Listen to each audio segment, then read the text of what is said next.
बेसन बघा 1 वाटी घेतलेला आहे मी. त्यात हिरव्या मिरच्या आणि आलं पण घेतलेलं बघा.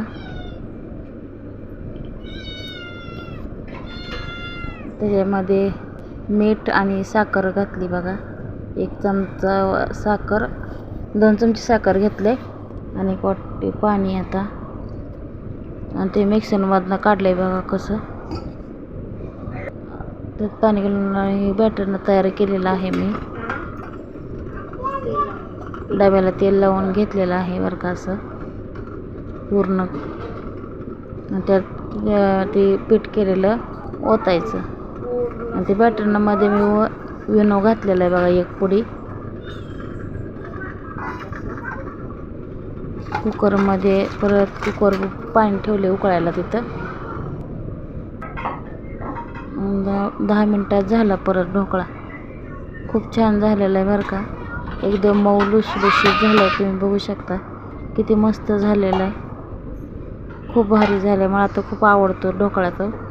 मस्त झाला आहे बघा. किती फुगला आहे बघा, टम फुगला आहे. खूप भारी झाला आहे ढोकळा बघा. मुलांना तर खूप आवडतो. त्याचे काप करून घेतलेत बघा मी आता. सुंदर सुंदर झाला आहे. मुलांना तर खूप आवडला. खूप भारी झाला. आता कट करून घेतलंय बघा मी. छानपैकी असं कट करून घेतलंय. मुलांना खूप आवडतो. रोज काही ना काही मुलांना लागतात. शाळेला सुट्ट्या आहेत ना त्याच्यामुळे रोज असतंच. पण सुट्टीच्या वेळेस मुलांना रोज कसं पाऊस चालू आहे ना त्यामुळे काही ना काही सारखं खावंसं वाटतं. बघा किती मऊ झालंय. असे एका हाताने कॅमेराने एका हाताने नाही होत, तुटायला लागला मधनं. आता ही पाणी घातले बघा, गोड पाणी केलंय. जिरे, मोहरी आणि हिरवी मिरची, कोथिंबीर, मीठ आणि साखर घालून केले. किती भारी झालंय बघा.